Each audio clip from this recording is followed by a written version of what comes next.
Hello, my name is Matthew Sortino and welcome to Their Stories Unbroken.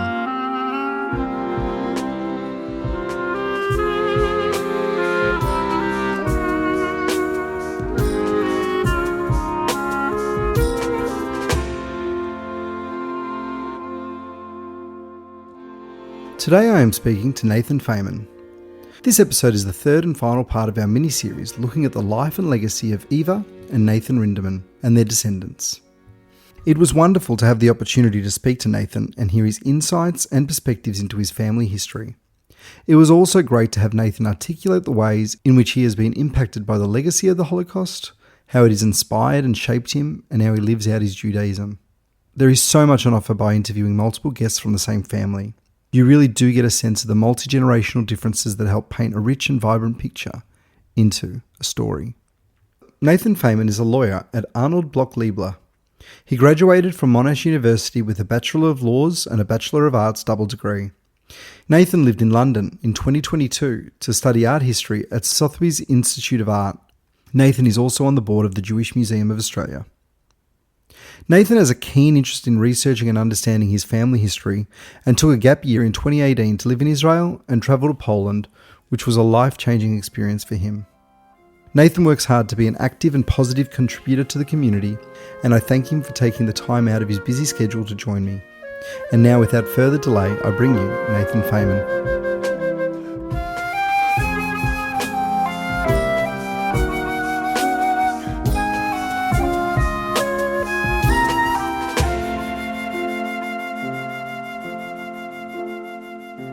Nathan, welcome to Their Stories Unbroken.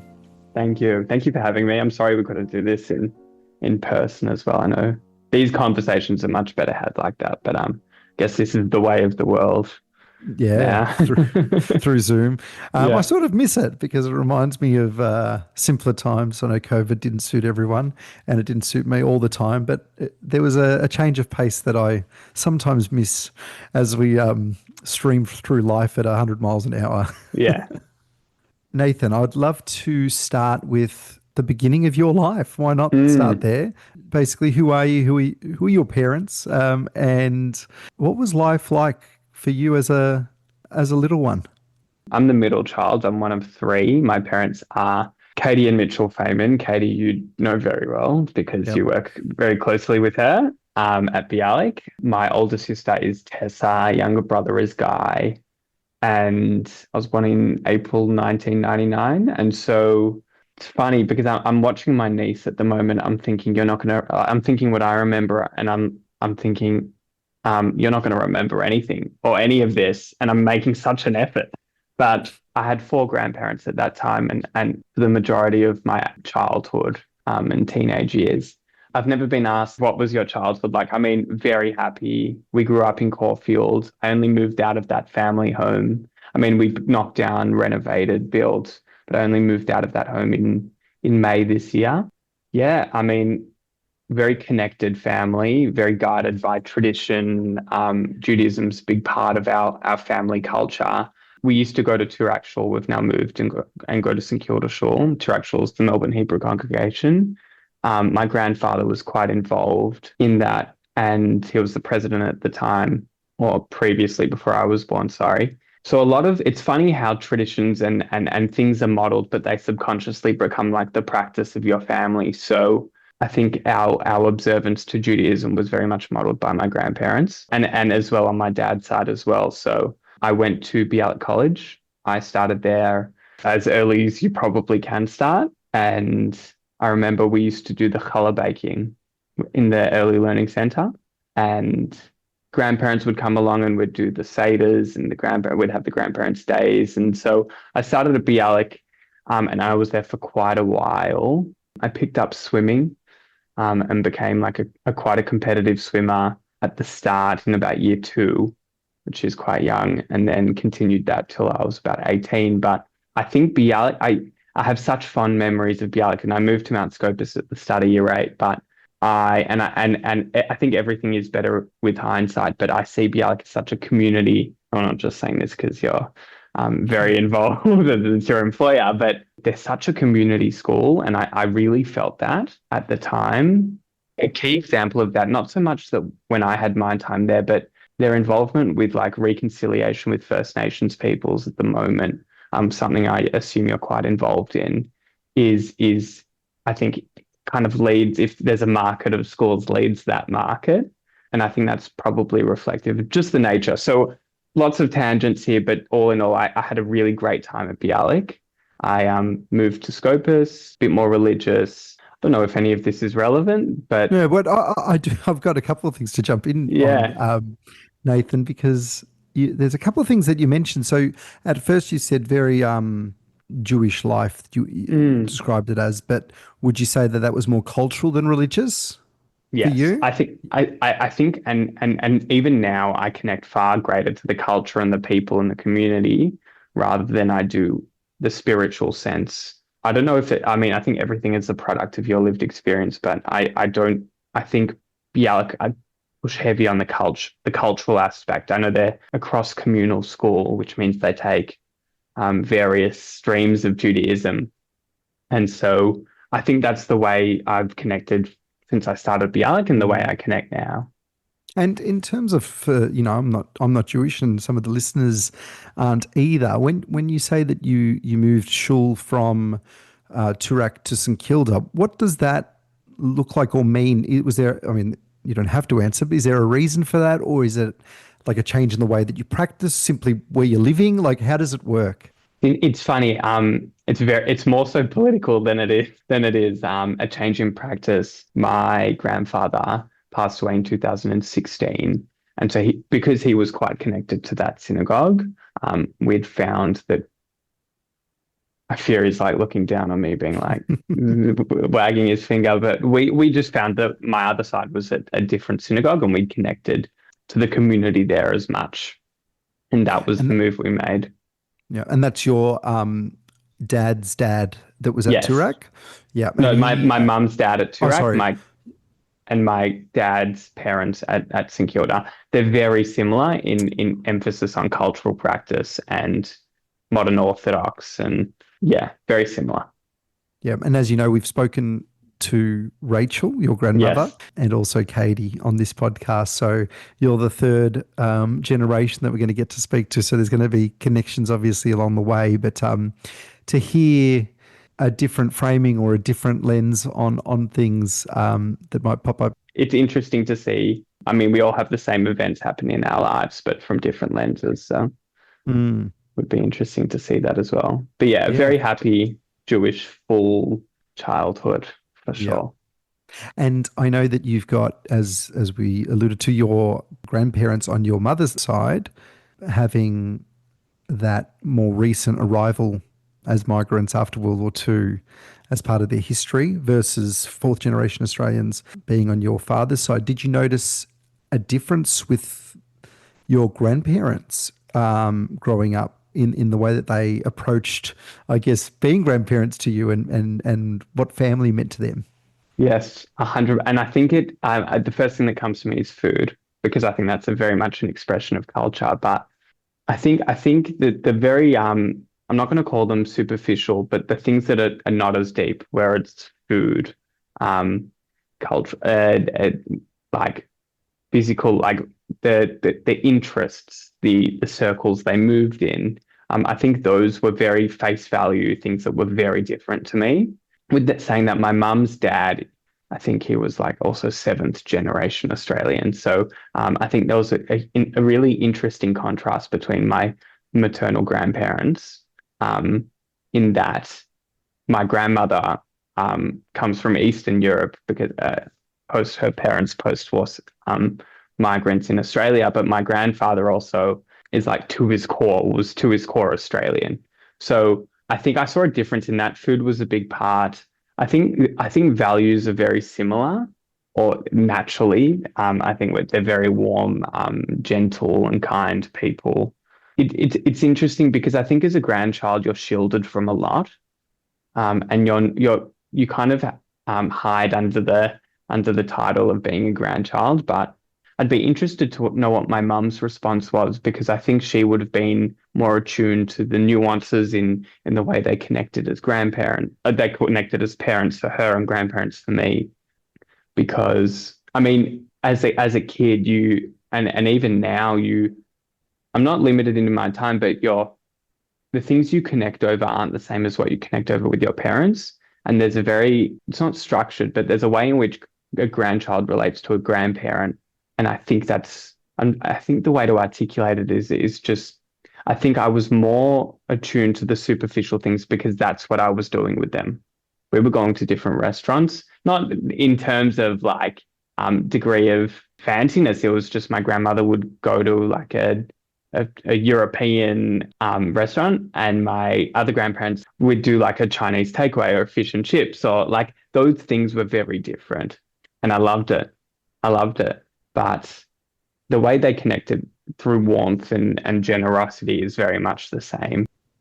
So maybe with Rachel specifically, Katie's mum, your grandmother, what are some of the early memories you have of your relationship with her? You said that, there's obviously food and that warmth that was just there, and that more structured way, because you are a kid for most of it, and you're following, your parents around most of the time when you're connecting with your grandparents. But do you have any things that linger on in the memory about your relationship with her, or going to her house or anything like that? She's very creative. She loves photography, and I don't really know. I think she was a psychologist. I can't tell if it was a psychologist or social worker, but I would remember her. She worked probably like 3 days a week when I was very young, and so that's kind of what I remember. I don't remember so much about her work, but more her like creative pursuits. She kind of introduced me to the world of art, which is a huge part of my life today. And so a lot of the memories I have were going to galleries with her. I remember we did a road trip with her friend, who was also a photographer, to Bendigo. And it was almost like she was like, we were just brought along to these things, and subconsciously they would build up incrementally in my mind. And somehow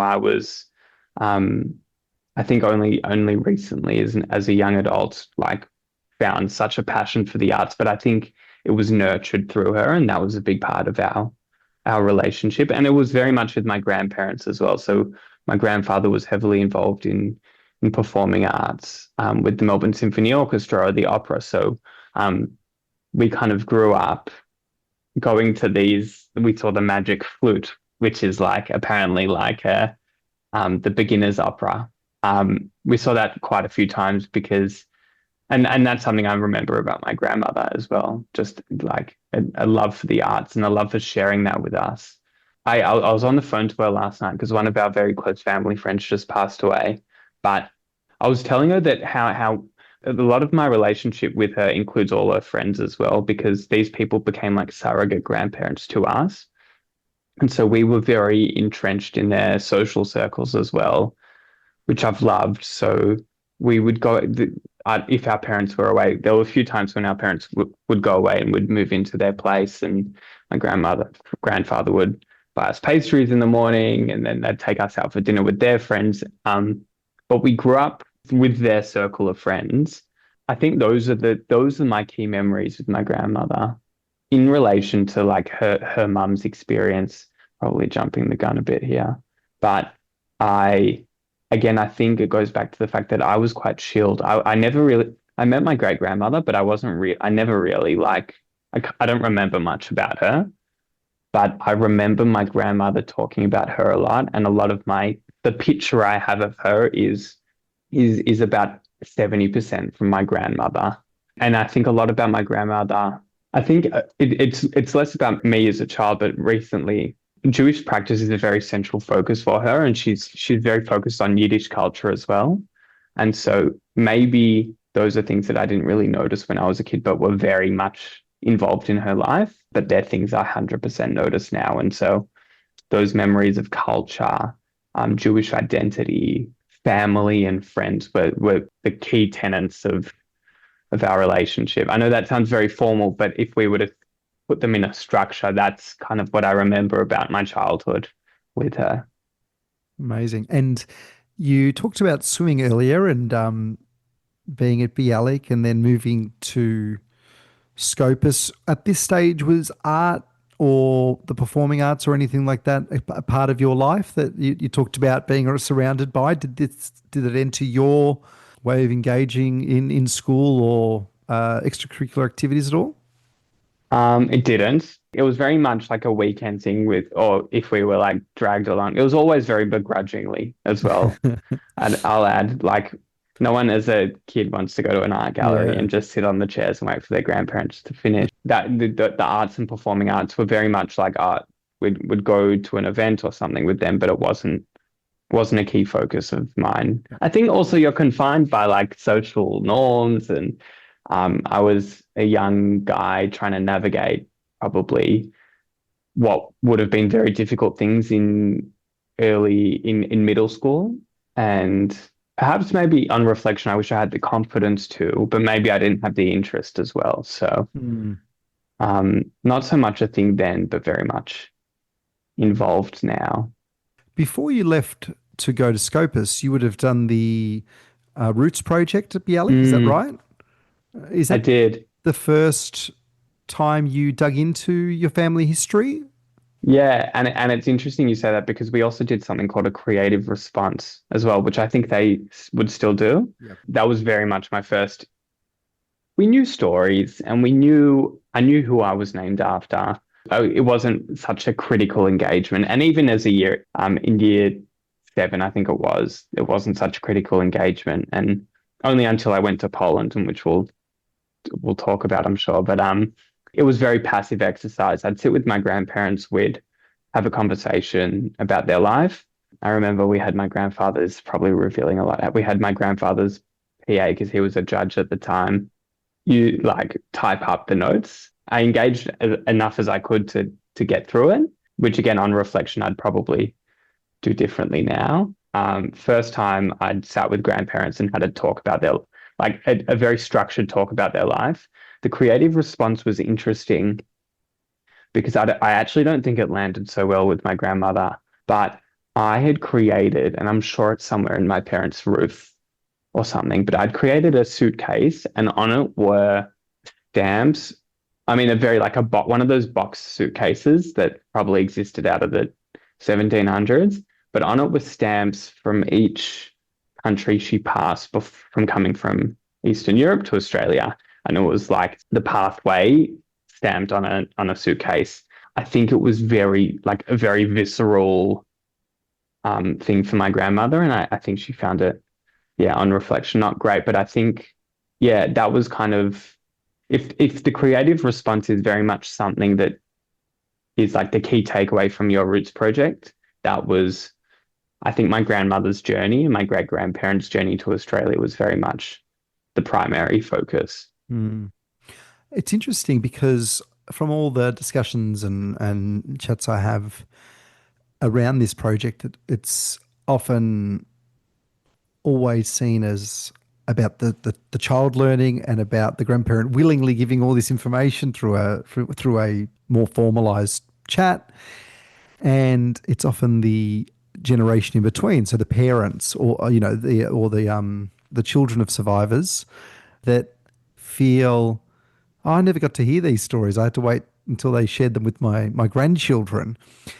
But as you say that, there's probably a lot that's opened up and that would be hard to share for grandparents. And it seems like that was the case with Rachel seeing the suitcase, that idea of the imagery that would have come from that idea of almost bringing nothing along with you and all those things that you've Mm, lost from a whole life and a whole history in one box with those stamps to say here you are. And I know that she had a rich, vibrant life of friends and family and togetherness and building again up from all that loss, but it could have opened those wounds again. Is that what you yeah, well, sort of notice? it's interesting because I think if we go a step further back, I don't think her mother, Eva, because I think Nathan died quite young.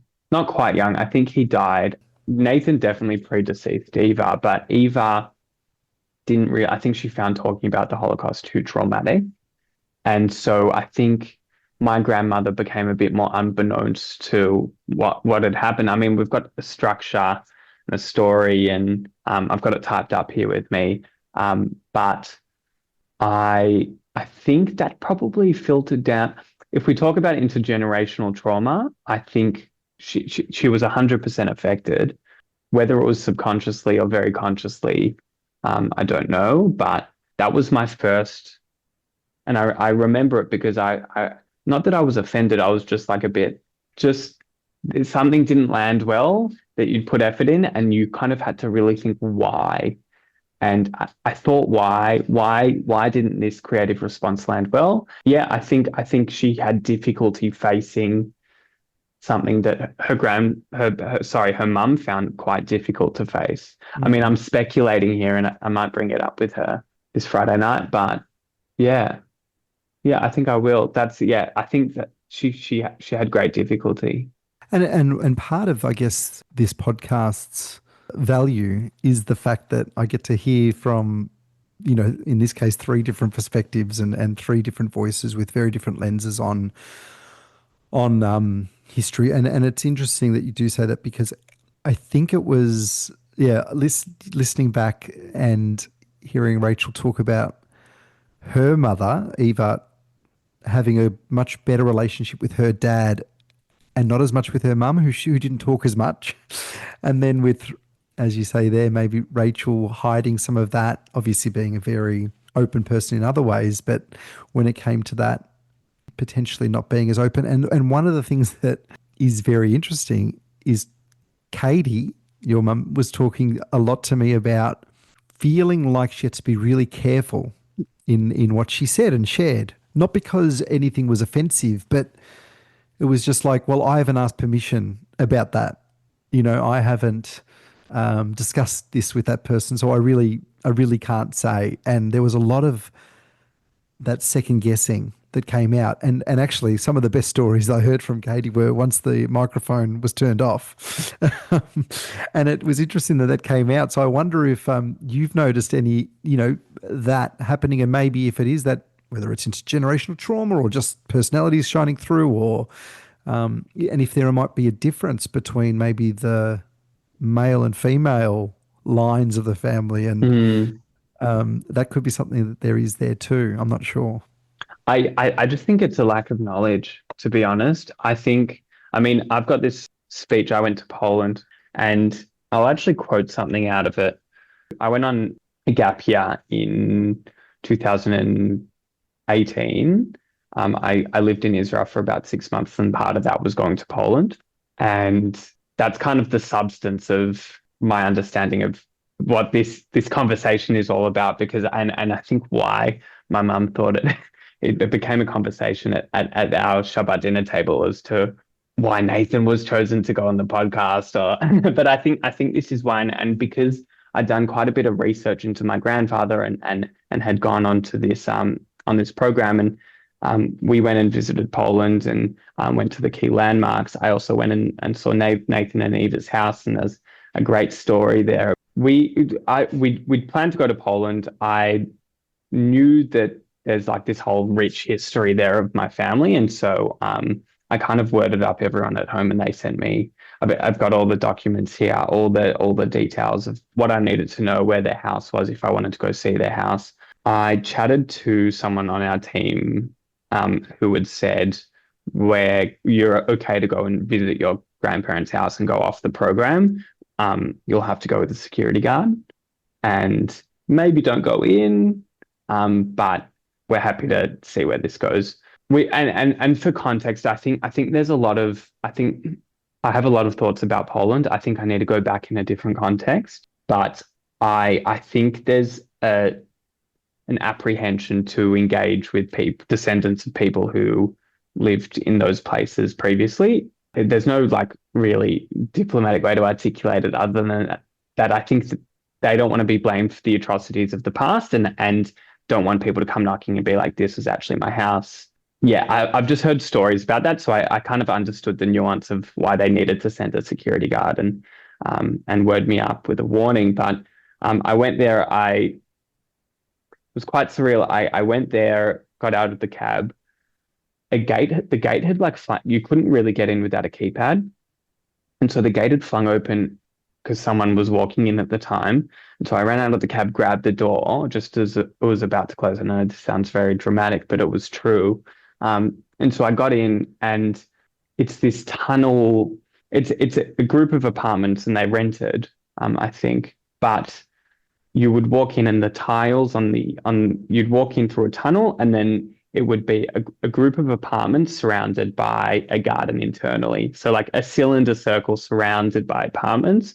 And to walk through the tunnel to get to that outdoor middle area, they were all tiles on the side of the wall. And my great uncle John, who I'm sure my mum and my grandmother have spoken about, had told me that those tiles were original. And it was just such a surreal experience to stand there as a great-grandchild, and took so many photos out the front as well, to go back onto she came like the other side of the world, as like a proud, resilient Jew.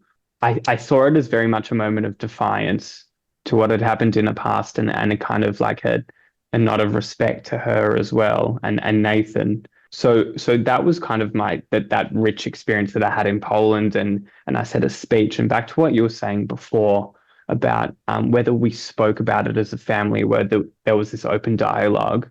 I only realized on that trip that it wasn't this culture of not speaking about it, but it was led by my great grandmother, who really didn't speak about it at all. There's this story. I don't know the degree of accuracy, but Steven Spielberg was doing this thing where he would record oral testimony, and went around the world. And I think someone said to my grandmother, "You should go and speak in this as part of this oral testimony. It's very important."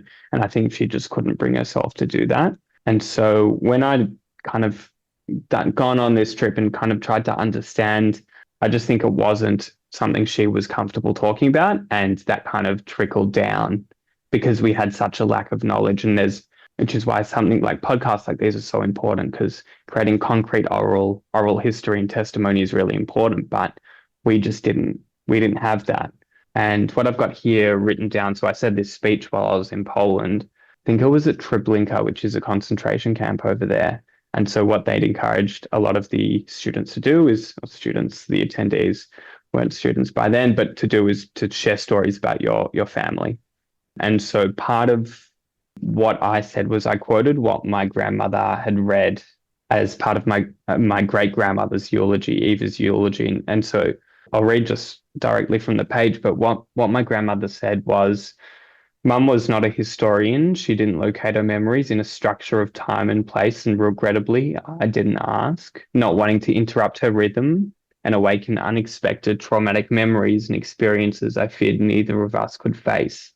Quite a sad extract from her eulogy, but I think that's really like symbolic of just the nature of how we operated as a post-war family. I say post-war family, I was very much born in Australia, but I think that feeling of being a migrant coming to Australia is definitely trickled down through generations. And I think, our lack of knowledge and the culture we had was just that we not that we didn't talk about it, but my grandmother didn't ask. And now thinking about it, I wish she did.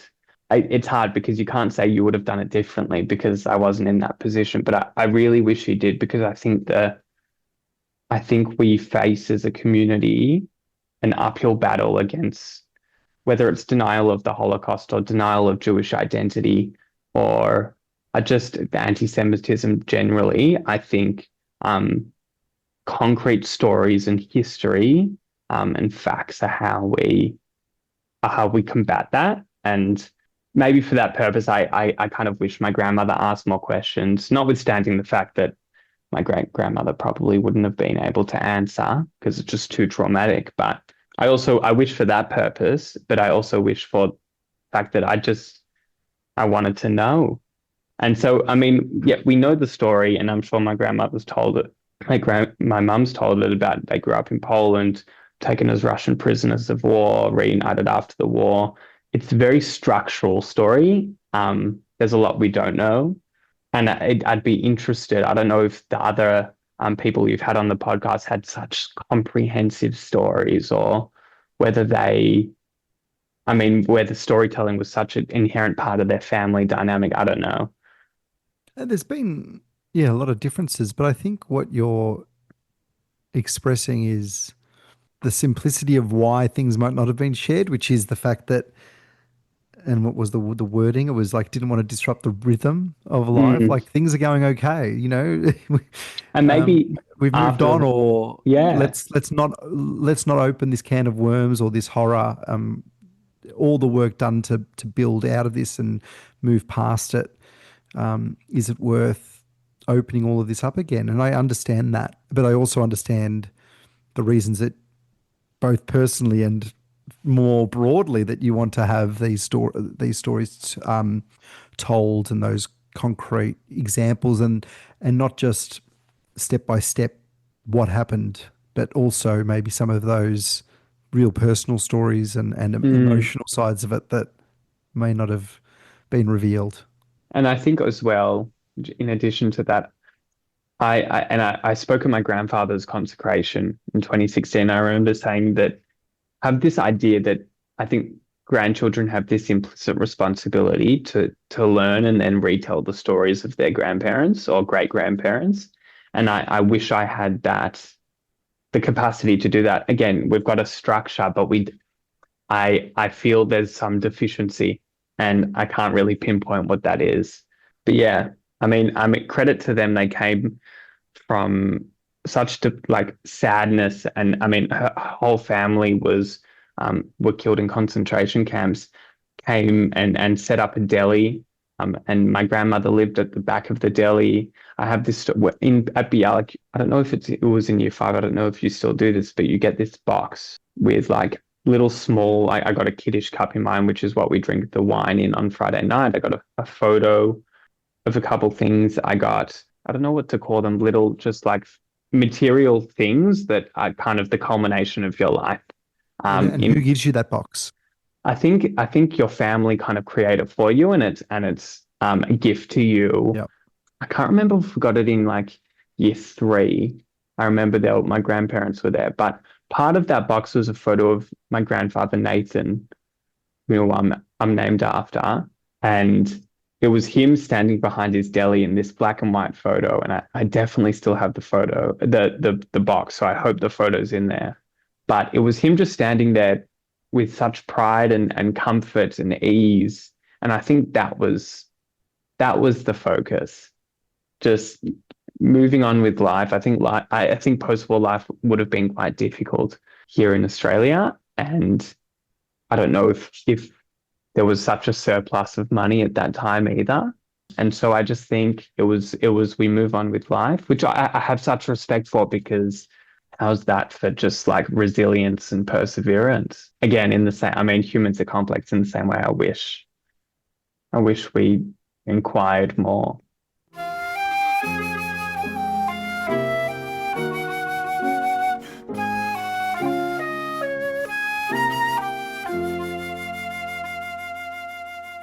What inspired you to take this gap year and then to make part of that going to Poland? It was I mean, it's very much a structure that's run. I'm not so much anymore, but it was a program that they run, and Poland was a big part of that, just because it's very much a learning experience. And I think a lot of us had a shared history that originated from Poland. I remember one of my friends also went and visited his grandfather's house. But yeah, I think it was very much just like it was the thing you did. Yeah, what's that program called? It Is was that Israel. It was called Israel by Choice, okay? IBC.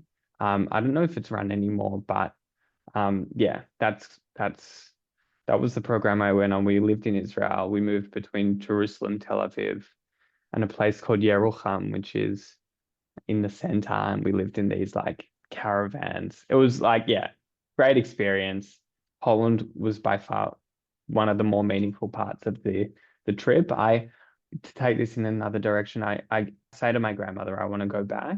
I think the lens through which you look at Poland is very dictated by the people you're with. And if you're on a program, I mean, I was young and impressionable at the time. And so I was guided by the people that were taking me around. I would love to go back and see it in a happy light. eat at the beautiful restaurants, go visit my grandmother's house, great grandmother's house again, but with different people. I don't know. I kind of wish to go back in a different context to readjust my perception of that. But I think learning I don't see this as like a learning about my family is like a I've got all the facts and that's it. I think it's something I'll build on over time, as and when there's more things to learn about. But yeah, I think going back to Poland is a really important part. I know my great uncle and his family went and they sent quite a few notes over. I'd love to do that with my family, save for family dynamics and traveling with a group of that many people. But yeah, I think it also goes into the fact that I think there's an implicit responsibility as a descendant of someone who went over there. Just as much as there is to learn about your grandparents as a grandchild, there's also the same, I think, to go over there and learn in real time and with firsthand experience. And I don't know if you've seen the movie. There's a new movie that just came out called A Real Pain. Yeah, Um, I've seen it. I've seen it. Great movie. yeah, so and it just made me think of that. Again, that was like exactly the experience I had. It was like to a T, and it was so brilliantly done because for those who don't know, it was a story about a grandmother dying, and in her will she left her two grandchildren, very different people. It's a side story, but some money to go and travel Poland and to see landmarks and her house and life. It was just to learn about her experience in Poland, and it was really funny. But there was this there were the landmarks, I mean, were things that I visited as well, the Poland Museum, the trains as well. And it was just the way Jesse Eisenberg and Kieran Culkin, there was this scene where they were standing in front of their grandparents' house, and it was just like, well, it was incredibly surreal, but you're standing in something that's so mundane. And they articulated that contrast or portrayed that contrast really well, to the point where I was just like, this is too real. And so I felt that at that time, and I longed to go back and kind of readjust that feeling. And I know my mum and my grandmother went recently as well, like in support of a friend who was going for the 80th anniversary of the Warsaw Ghetto Uprising, I think it was. And I think they had a very different experience to the experience I had. But I think all of us had that shared. Like if you watch A Real Pain and you watch the experience of the two main characters, it's very real, and it won so many awards, rightfully so. Mm. Um, and just to go back to what I was saying about I would have asked more questions. Sorry, it's all becoming very circular, but you're unlocking It's all parts right. of my brain. I think it's naive for me to say outright that I would have asked more questions because I wasn't living with them at the time, and I think there were struggles that were very real and material, whether it was money or just general survival. I long for that. Like I long for more understanding, but I'm conscious that that just wasn't their reality, and it wasn't an opportunity that they had. My grandmother and my great uncle. I mean, there's so much in there, Nathan. And well, one thing is, I think, trying to connect just a little bit to that feeling of the past and a place and how much it matters. And I think the difference from the story I'm about to tell is the fact that this house was somewhere that there was love and a home, and then it was taken. It was taken away, and there was nothing that anyone could do about it. And then now it's gone. It's in the hands of someone else, as you said, and for them, they may feel, I don't want to be blamed for this. This is rightfully my house, for the new owners. But there is that feeling of, we had a life here, and now it's gone. For a whole, 10% of Poland was Jewish, and now it's only a very, very tiny portion of people that are in Poland. But a story that comes to mind as you're saying that, staring at it, is that my wife recently went just past her grandmother's house, who in Fairfield in Melbourne, and she'd been there for her whole life, but for 50 years that was the place she moved in when she moved from Italy. And she passed away recently, and before that they had to sell the house for her to go into care, and now it's being it's knocked down and there's that big wall at the front with the builder's name on it. And she was just in front of it and she was sort of like crying about like, this is gone, you know? Mm, And I said to her, do you think that it would change if the house was still standing? And she's like, I think it would. And I said, well, I think it's the person that you care about the most. And the place is something, but the person is, because I know that my grandmother, who lived in Swan Hill, and the house that we used to go every single holiday and stayed at, that's still standing, but it doesn't have the same feel to it because that was sold and now a new family's there, and it's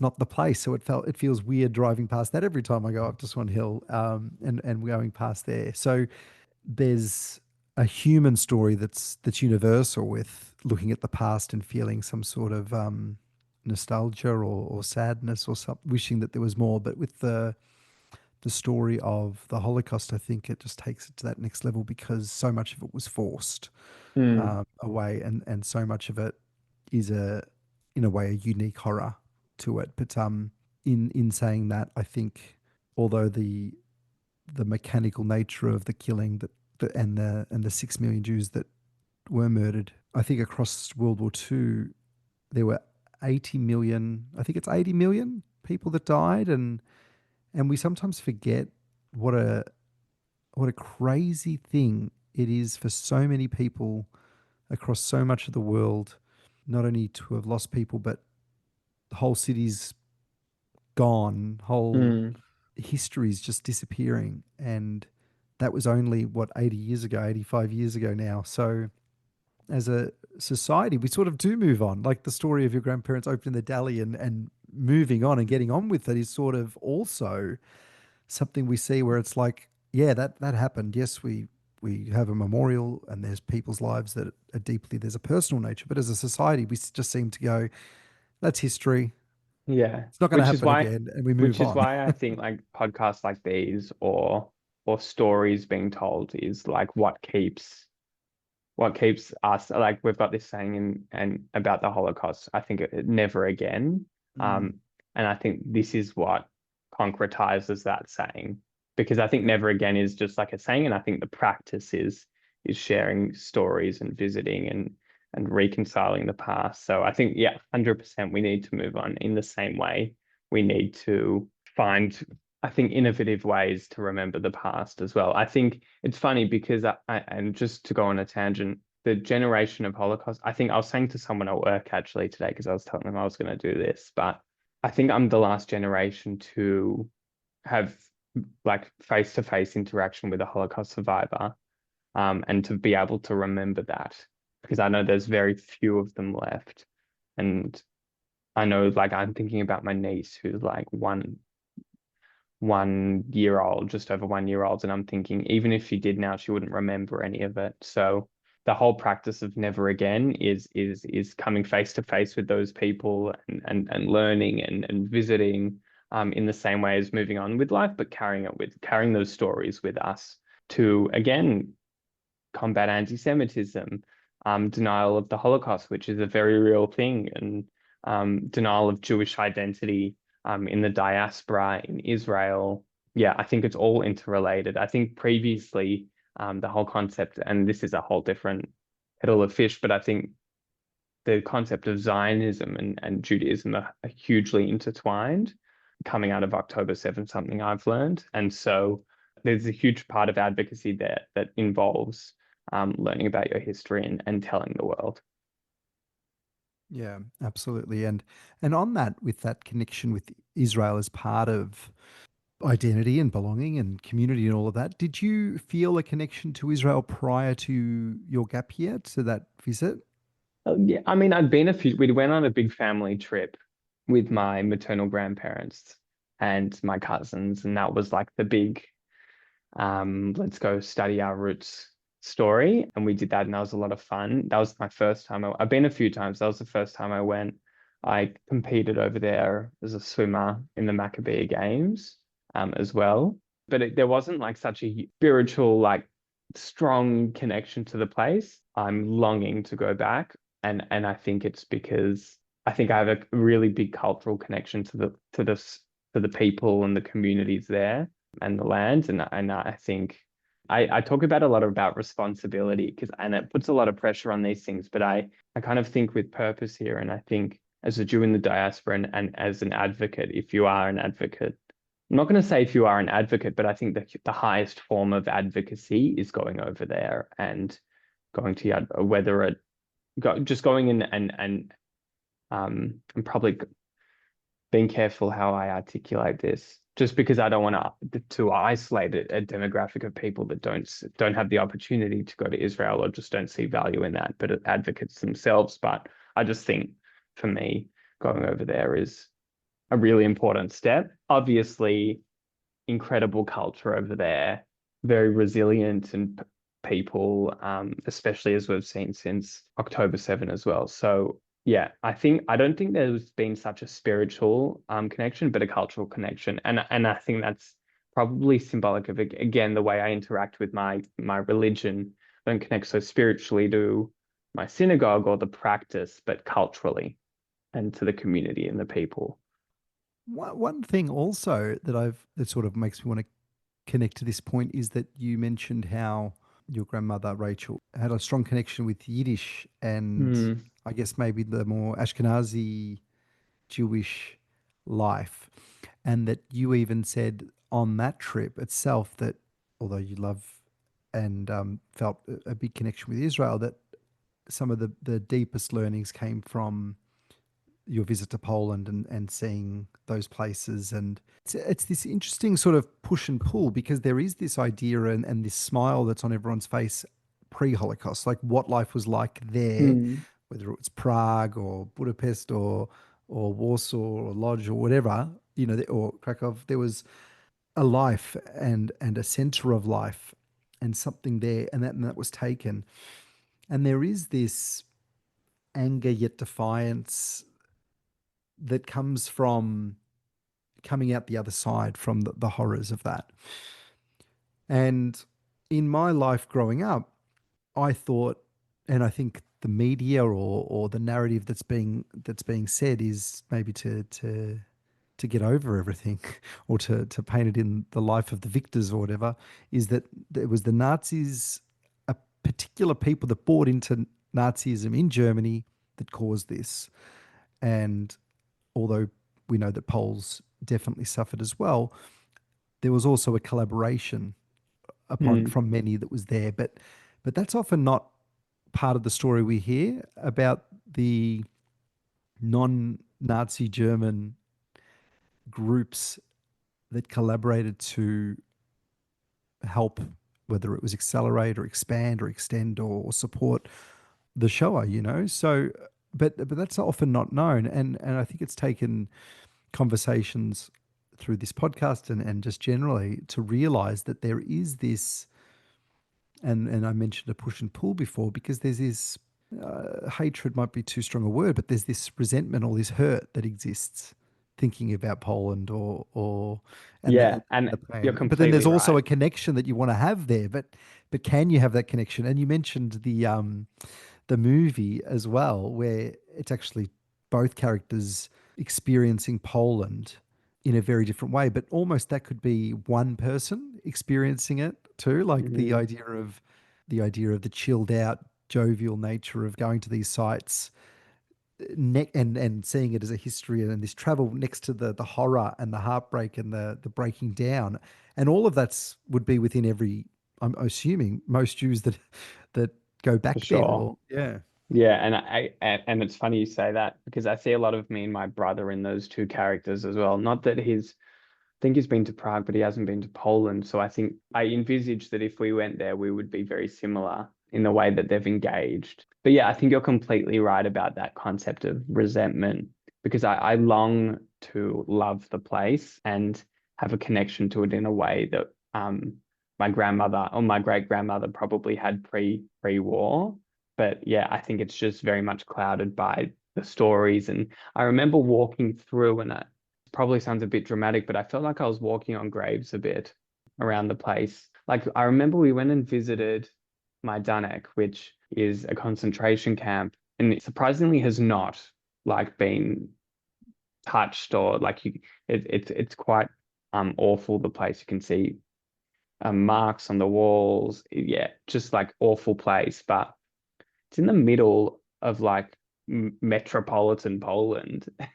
That's the thing. And there's these huge apartments that look like they're from that time as well, just looking into the concentration camps. So I have this resentment towards it, but I think part of it is justified because I think what were those people doing in those apartments at that time? And I know they couldn't, no one person can overthrow the government, but and I'm conscious that they also probably had difficulties. Not to, I'm trying to like balance it out here, but yeah, I think all in all, like I had this frustration there. I was like, how could this be? How could we have such a depraved site in the middle of like a suburban like city? And that's why I want to go back and recontextualize Poland. It's not because I think there's parts of it that were filled like were so rich in culture and European heritage and where my great grandmother would have loved. But I think I kind of look at that other side and I think I don't know if I can get over that. And maybe like talking to you and I think sounding things out at the same time. I don't know if I'll ever be able to go back to Poland and think, wow, this place is amazing. I just will be able to go back and say, I have a fulsome understanding of the place. I understand my great grandparents' story and to the extent possible. And I've critically engaged with like my history so that I can be representations of my ancestors as I move through the world. I don't think I'm there yet, but I mean that's like something I aspire for. Mm. It's interesting that I think the tug of war of emotions or thoughts comes out often. And someone was telling me not that long ago that was saying that someone they know that's heading to Poland with that resentment in their heart for it said that they're going to book the cheapest apartment ever because they don't want to give the Poles any money. You know, it's going to be, I'm going to go there and spend $12 and that's it, you know, a night. Whereas here, they'd probably say it really nice places. And then someone else said, no, I'm getting the penthouse and I'm going to hire a Lamborghini while I'm there to show them what a Jew is like, you know, can be or something like that. So Yeah. there's these really different ideas of generations, you know, first, second, third, fourth generations, and how it manifests, Mm. and You're what complete. comes Yeah. through. You're complete. I think for me, it was just stepping foot. Stepping foot in there was enough as like a Mm. sim as a point of defiance. Say nothing and just walk through. But yeah, would love to have tried some better restaurants and some schnitzel and Mm. I think there's a Mm. culture that needs to be that needs to be explored over there that Yeah. I'm missing. Nathan, is there anything you would like to share, whether it's something from your letter or something that you've learnt or you want to highlight about Rachel's story and her Mm. parents' story? Nothing. I mean, I think we've covered it probably in a really circular way, and I apologize. No, perfect. I think that's the way these conversations always happen, particularly in my family, that there's no structure. We kind of piece together things, and so the conversations are very fragmented.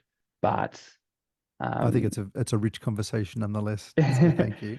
but yeah, nothing. I mean, I'd love to share this speech that I sent with you as Yep. well. But yeah, I have such admiration for the work you're doing because I think like I said to you before, I think oral history is a great way. History in general, just recording history in general is a great mechanism for combating hatred and in particular anti-Semitism, denial of Jewish identity. And I think um, you're very much a cog in a very big wheel of people that are doing amazing work in Australia and for the Jews in the diaspora as well. So very grateful for your work as well. Thank you. Would you like to read that speech that you wrote? Well, when you were 19 years old, is that right? Yeah, so I said this speech in Treblinka, which is a concentration camp. Like I said, in 2018, I was 19. There was a bit of back and forth with my parents about what I was going to write, because there was a bit of a story that we needed to piece together. But I remember standing there while a lot of my friends were sitting down, and I guess this is the speech I said.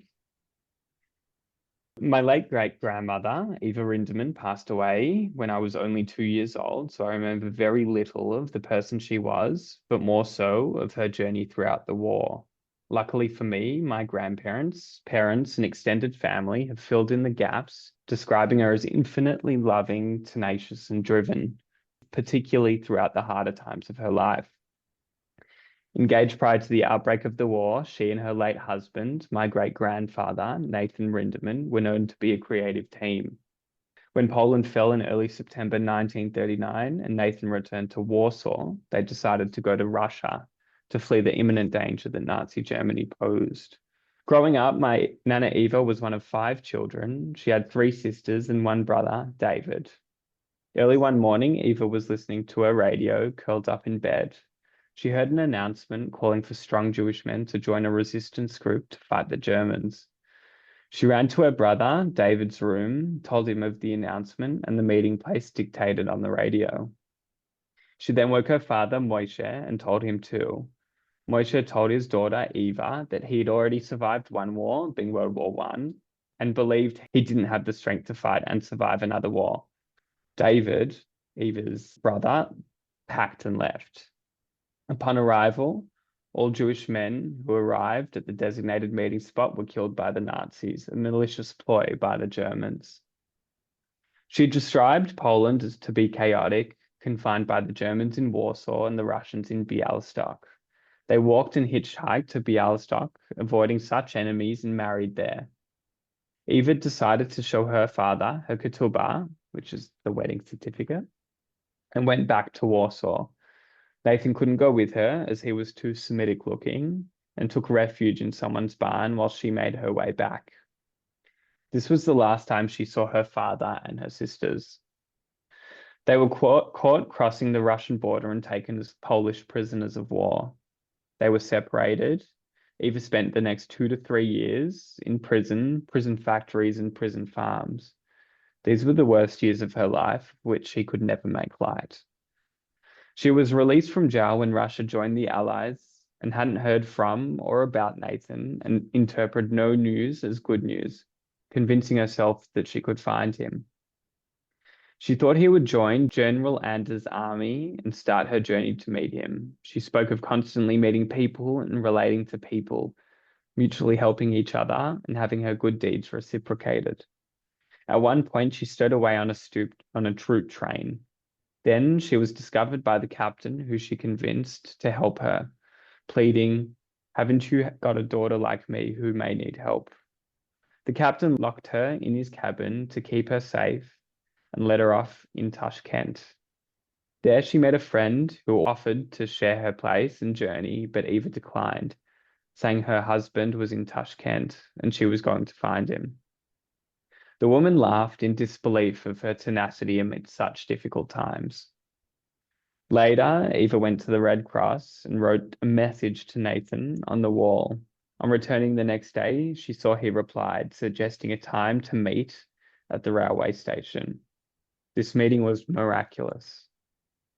My Nana Eva lost her entire family during the war, her 3 sisters, their spouses and baby, her brother and her father.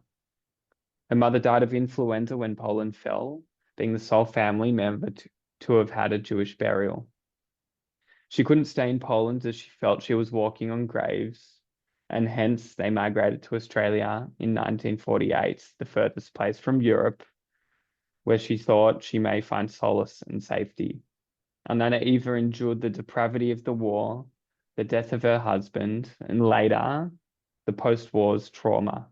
At a funeral, my grandmother read, "Mum was not a historian. She didn't locate her memories in a structure of time and place, and regrettably, I didn't ask, not wanting to interrupt her rhythm and awaken unexpected traumatic memories and experiences I feared neither of us could face.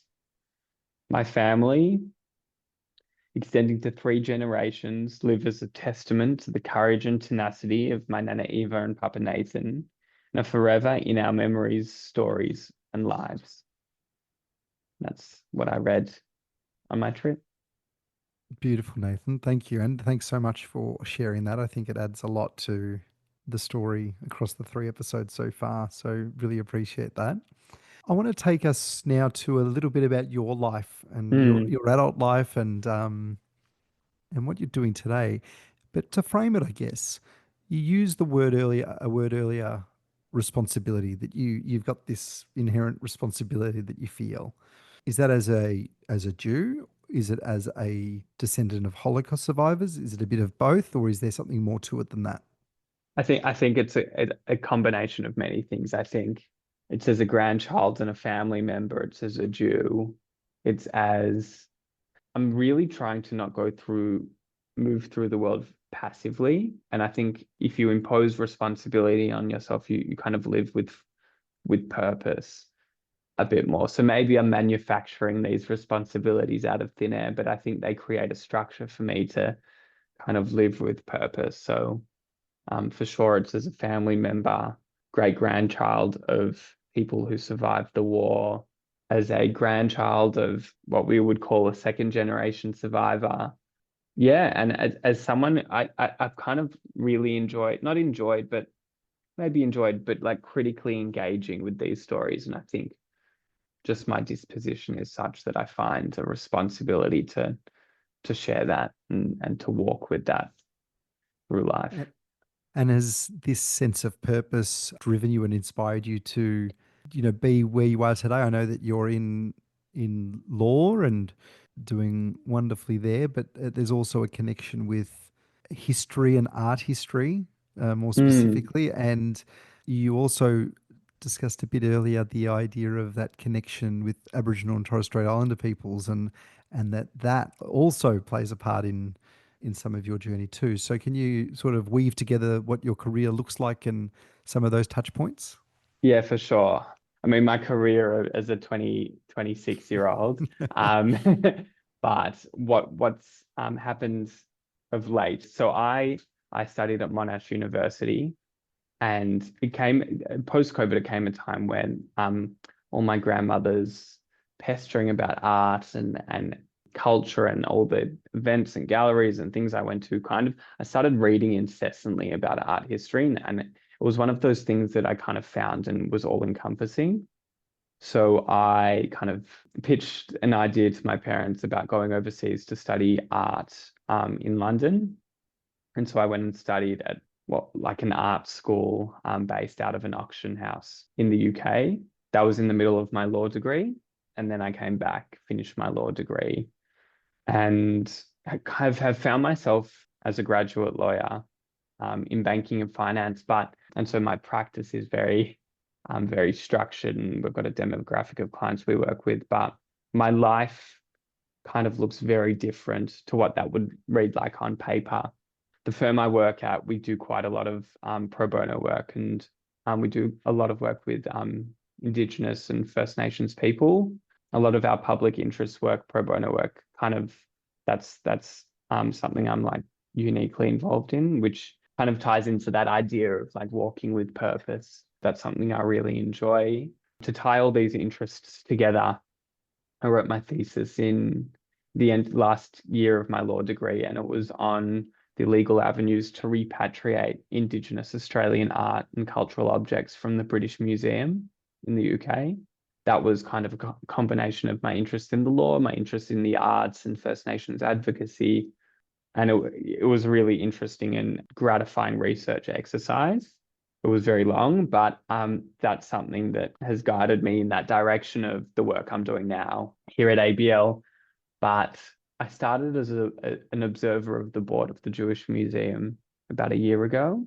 I've been recently made a member, which is like a director role of the Jewish Museum, and that's something that um, Jewish Museum is a organization in Australia, which is the central museum for Jewish life and culture and identity and material of expression of Jewish culture.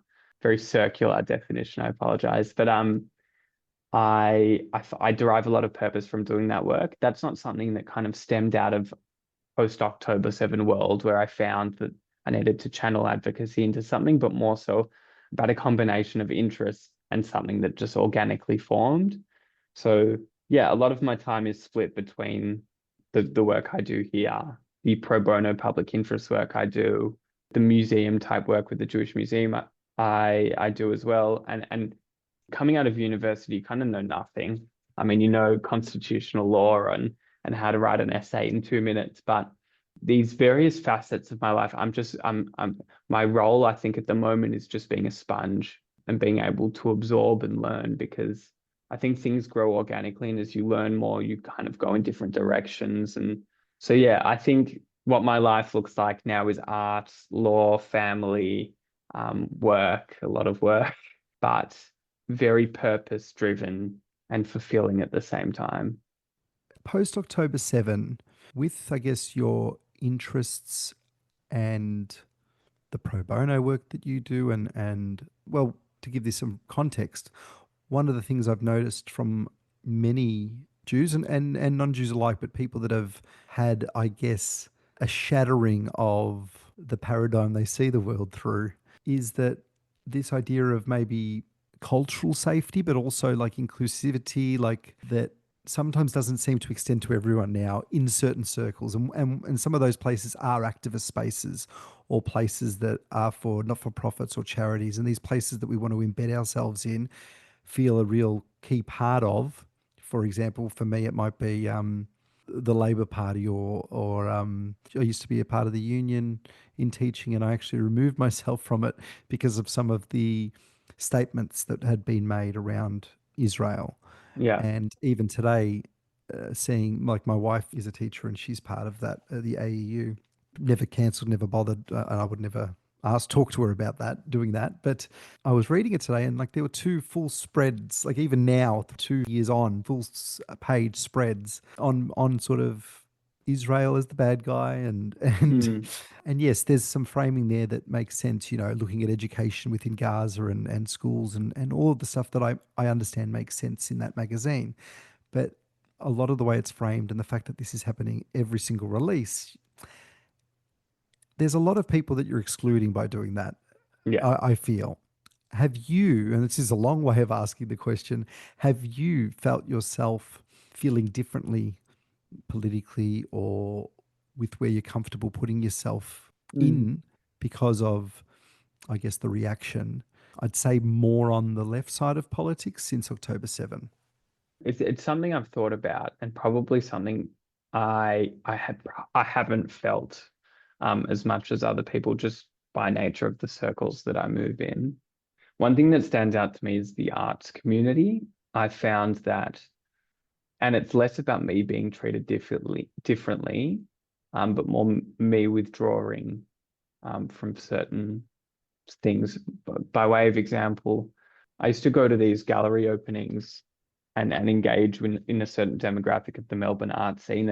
And I think the default position that they talk about painting Israel in a negative. I think it's important to critically engage, but if a default response is vilifying a religion and taking Israel in a really negative light without critically engaging, I found that probably wasn't a place that I wanted to be involved in, or just like a place that I wouldn't feel welcome, because I don't think the religion is something that I'd want to sacrifice. So I found the arts community a really interesting and unfortunate. They had quite an unfortunate fortunate response post October 7. Yeah, I think that's probably the only one, and I think that's still happening. I remember there was a protest outside the NGV based on the funders, or the donors for the NGV, which I thought was so ironic. And so I haven't really been treated differently. I find it, again, a responsibility, but I find it important to critically engage with these things. I know thinking about like the loss of life in Gaza is not is an important thing at the same time. So I think it's important to have a balanced perspective to the extent that it's to the extent possible. And so I think it's important to critically engage. I think it's important to withdraw from circles that don't. And that's kind of the way I've practiced it. It's unfortunate because I think there's some incredible artists out there. I know there's been a lot of movements in the galleries and who represents who. Fortunately, I think, and the way life works is one thing, door closes, another opens. The loss that I've felt in the arts community has been supplemented by the Jewish Museum, who are so loud and proud with their Jewish identity. So yeah, that's kind of how I've navigated that change in culture, I'd say. Wonderful. And thank you for sharing, Nathan. I think I've taken enough of your time for tonight, Nathan, but it's been incredible meeting you and speaking to you tonight. And you've been able to add so much to your family history and to this story. And as you've reflected and unpacked and worked through things with me tonight, I've learned a lot. And I hope our audience has too. And I'm sure our audience has too. So thank you so much. I found this very therapeutic, and I think, yeah, I've learned a lot too, and great supporter of the work you do. So I'm grateful too. Thank you. Thanks.